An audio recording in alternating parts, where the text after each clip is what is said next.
Hello, j'espère que vous vous portez bien. Bienvenue dans notre podcast. C'est votre nouvelle émission, Le Canapé Jaune. Le Canapé Jaune, c'est simplement cette émission qui va vous faire découvrir des gens ordinaires ou peu ordinaires, au parcours insolite. Le Canapé Jaune, c'est là où les confidences se mêlent aux éclats de rire. C'est là où vous découvrirez des parcours qui inspirent. Le Canapé Jaune, c'est simplement le théâtre des confidences inoubliables. Alors nous sommes heureux aujourd'hui pour cette première émission d'accueillir Madame Laetitia Cho Traoré. Bonjour Laetitia. Bonjour. Je suis heureuse de te recevoir ici sur ce Canapé Jaune, mais je rappelle que nous sommes à Brazzaville. Et donc tu es à Brazzaville. Alors je sais que tu viens d'un pays où la joie se partage comme ça, se distille à tout bout de chemin. Et c'est le pays qui a gagné la CAN, n'est-ce pas? En fait, on aurait dû commencer la présentation ou les salutations en disant bonjour championne. Bonjour championne.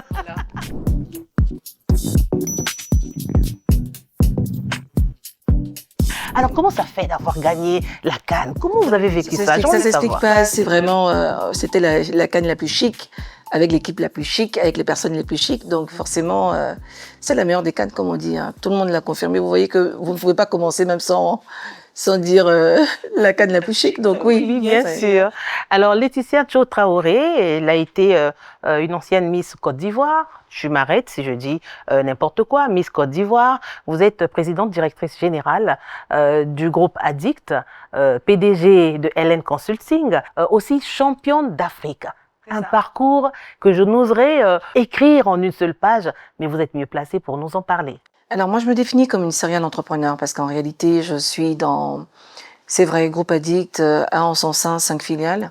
Donc je suis dans l'immobilier, je suis dans l'agro-industrie, je suis dans la conciergerie de luxe, dans le conseil et dans la communication.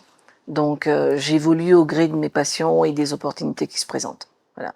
Tu as parlé d'indépendance, enfin quand quelqu'un est à la tête d'une entreprise ou des entreprises, ça veut dire que c'est une indépendance déjà. Mais comment tu arrives à gérer tout cela? Parce que quand on te voit, tu es une jeune femme, mais une jeune femme à la tête d'autant d'entreprises. Comment ça se passe, ta vie au quotidien? Moi, j'aime bien le côté jeune femme parce que bon, j'accepte, hein, je veux bien avoir 25 ans, mais ça fait longtemps que je les ai plus quand même. Non, je crois que c'est une question d'organisation et comme j'ai expliqué tout à l'heure, je suis quelqu'un d'extrêmement passionné. J'ai créé mes entreprises par opportunité, de manière générale. Donc, étant une passionnée, bon bah, et puis comme j'aime ce que je fais, c'est vraiment une organisation à toute épreuve pour évoluer dans tout ce que j'ai mis en place. Et après, j'ai une équipe solide aussi derrière qui m'accompagne au quotidien. Voilà. Alors Laetitia, j'ai envie que tu nous partages une anecdote ou simplement quelque chose qui t'a motivé, qui t'a poussé à vouloir prendre ton indépendance financière. Quelque chose qui m'a motivé, j'aime l'argent. Enfin, je sais pas, je comprends pas. Moi, j'aime l'argent. J'ai toujours dit que j'assume aimer l'argent, j'assume et je n'arrête pas de le dire en disant simplement que quand je dis j'aime l'argent, c'est je ne sers pas l'argent. L'argent doit me servir, c'est un outil puissant qui peut vous rendre libre quand vous en maîtrisez le game. Donc, je me suis attelée à maîtriser le game de l'argent depuis très jeune. Après, c'est vrai que j'ai un parcours au niveau de mes études d'expert comptable, mais les meilleures études ne font pas de vous quelqu'un de très bien éduqué financièrement. Donc, j'ai appris sur le tas, j'investis depuis des années, et puis, comme je dis, j'ai toujours voulu être riche par moi-même et travailler à cette autonomie financière. C'était vraiment en passant par la maîtrise de ce fameux game de l'argent, comme on dit. Voilà. Alors Laetitia, dis-nous, toi qui on est en train de parler un peu d'une carrière qui est exceptionnelle, mais dis-nous par où est-ce qu'une jeune fille peut passer pour pouvoir être indépendante financièrement et qu'est-ce qui peut empêcher à la fois la jeune femme africaine à ne pas finalement s'auto-prendre en charge? Alors je réponds à la deuxième question, ça va être simplement peut-être les pensées limitantes, mais moi j'ai envie de vous dire, il n'y a pas de parcours particulier parce que vous pouvez être diplômé, avoir un bac+5, un bac+10 ou un bac tout court. Comme je l'ai dit tantôt, ça ne fait pas de vous quelqu'un d'éduqué financièrement. La base de toute chose, c'est d'abord le travail, c'est la première valeur qui est partagée. Donc, que vous soyez salarié, entrepreneur, que vous soyez commerçante au marché, peu importe, l'essentiel pour cette jeune fille-là, c'est de gagner de l'argent. C'est la base en fait. Une fois que vous gagnez de l'argent, c'est qu'est-ce que vous en faites. faut d'abord donc réussir à gérer son budget et ensuite son épargne et après savoir dans quoi est-ce qu'il faut investir pour fructifier cette épargne. Donc c'est vraiment réussir à maîtriser le jeu entre ce qu'on gagne, ce qu'on dépense et ce qu'on est capable d'épargner pour investir. Merci beaucoup, Laetitia. Mais est-ce que j'ai envie de parler de quelques 2-3 astuces simples pour aider quelqu'un, pour lui dire comment il peut gérer son argent sans que ce soit un casse-tête. Premier commandement de l'épargne, c'est une décision. La décision d'épargner, tu prendras. Épargner, c'est une décision. Donc, on se dit, moi j'ai tel objectif financier ou j'ai tel objectif de vie, j'ai envie d'atteindre telle chose, donc je commence par me dire qu'il faut que j'épargne, parce qu'il me faut de l'argent pour atteindre cet objectif-là. Donc, première chose. Une fois qu'on sait ça, dans les petits tips, c'est noter ce qu'on dépense. Parce que vous savez, trop de fois, on dit, j'avais beaucoup d'argent, je sais pas ce que j'en ai fait. Tu sais, tu as dépensé. Ça, c'est vrai, ça, c'est vrai. C'est juste parce que tu notes pas. Tu dépenses sans compter, tu n'as pas de plan, tu réponds oui à toutes les sollicitations, tu sais pas dire non. Pour réussir à avoir sa santé financière, comme on dit, il faut vraiment maîtriser ses dépenses, ses revenus, son reste à vivre, son épargne, et puis avoir une vision claire. Ah oui, une vision claire, parce que j'en parlais avec des copines comme ça. Est-ce que vous avez une vision? Quand on pose une question comme ça, vous êtes sûr qu'une femme peut facilement répondre lorsqu'on lui dit « Est-ce que tu as une vision ?»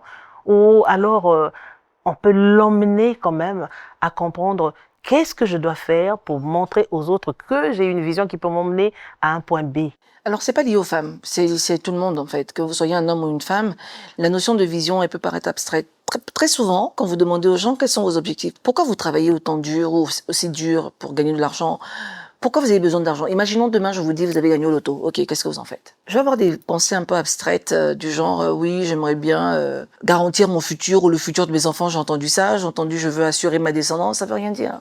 Un objectif, il est smart. Ça veut dire que, ok, je veux gagner de l'argent, mais j'ai besoin de telle somme, tel jour pour aller acheter un terrain de tel nombre de mètres carrés dans tel quartier. On se comprend? C'est j'ai besoin d'avoir mon épargne parce que les études de mes enfants coûtent tel prix, ou bien dans 15 ans, ou dans 10 ans, ou dans 5 ans, ils auront besoin de telle somme précise. Et vous allez pouvoir vous dire, donc entre aujourd'hui et ce laps de temps que je me donne pour atteindre cet objectif-là, qu'est-ce qu'il faut que je fasse entre les deux? Par rapport à ce que je gagne aujourd'hui. Est-ce qu'il faut que j'investisse en moi, peut-être pour gagner plus d'argent? Parce qu'à un moment donné, l'un des premiers QI financiers, c'est gagner aussi plus d'argent. Oui. C'est qu'est-ce que vous allez vous dire? Donc c'est ça qui va vous déterminer finalement, ou qui va vous aider à construire cette fameuse vision. À ça. Mais est-ce que Laetitia, tu as des ressources que tu peux recommander à ceux qui nous suivent en ce moment, que ce peut être des livres, d'autres outils qui peuvent aider les gens à mieux gérer leurs finances? Alors moi j'ai mis en place tout un univers autour du cash. Donc j'ai commencé par le salon de l'épargne, qui est un salon qui est ouvert à tout le monde, qui est disponible aussi bien en présentiel en Côte d'Ivoire qu'en ligne pour les personnes qui n'y sont pas. J'ai mis en place ce qu'on appelle les apéros cash, qui sont des masterclass pour parler cash de cash et de la culture du cash, qui sont également disponibles en ligne et en présentiel. J'ai mis en place des sessions cash. J'ai écrit un livre qui s'appelle le livret cash pour investir, qui est un guide pour investir sur les marchés financiers dans la région de l'UEMOA. J'ai mis en place une application de gestion de budget qui s'appelle donc l'appli Cash. J'ai un podcast qui s'appelle le Podcash, aussi disponible sur YouTube et sur l'ensemble des plateformes d'écoute. Donc j'ai créé quand même, si vous voulez, un univers autour du cash pour apprendre aux gens à épargner, investir et maîtriser leurs finances. Et si tu avais un conseil à donner à une femme, je parle de femme, on est au mois de la femme, tu bien sûr. À une femme qui veut bien être indépendante ou prendre le contrôle de ses finances, un conseil. Qu'elle prenne la décision, parce que non, les femmes dans ce côté, on parle trop, qu'elles prennent la décision d'épargner. En prenant la décision, comme je dis, vous allez d'abord regarder vos revenus. Donc c'est une décision, ça vient de là. Donc le premier pas, cette femme-là, il faut qu'elle décide d'épargner vraiment. Et puis apprendre à dire non à soi-même et aux autres. Mais pour finir, un conseil spécial à toutes les femmes qui vont nous regarder peut-être maintenant, demain, après, d'autres qui vont regarder ce podcast beaucoup plus tard. Quel est le conseil que tu peux leur... Mais ce que je dis, c'est vraiment, il faut apprendre à dire non. Non à la tante du village ou non à l'oncle du village qui vous sollicite pour tout et n'importe quoi. J'ai pas dit de laisser les gens mourir, parce qu'on a tendance à déformer les propos sur les réseaux sociaux. Non, laissons ça là. On est africain peut-être, mais le problème c'est que quand vous n'apprenez pas aux gens à pêcher, demain ils vont dire mais celle-là elle avait beaucoup d'argent, elle n'en a rien fait. Ils oublieront que vous les avez aidés. Donc il faut apprendre à dire non à toutes les sollicitations. Si quelqu'un vous demande 10 000, donnez-lui 2 000 ou 1 000 francs.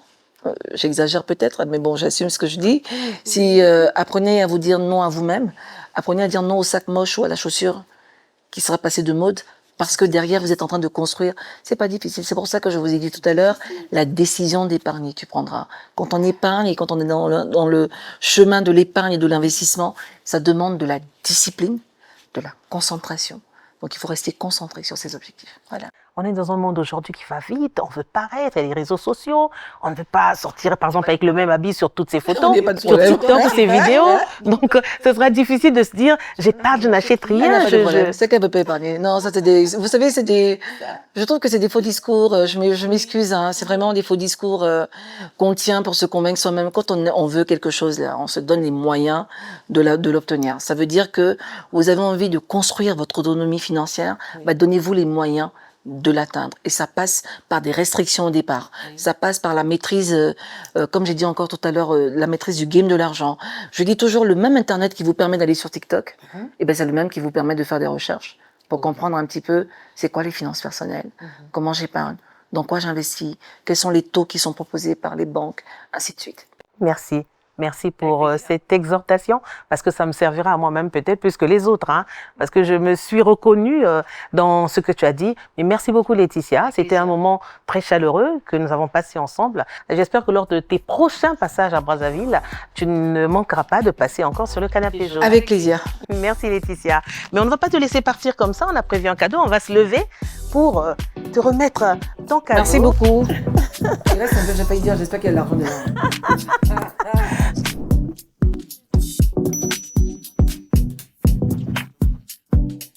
Et Lembo, il y a MTN, l'empreinte du progrès.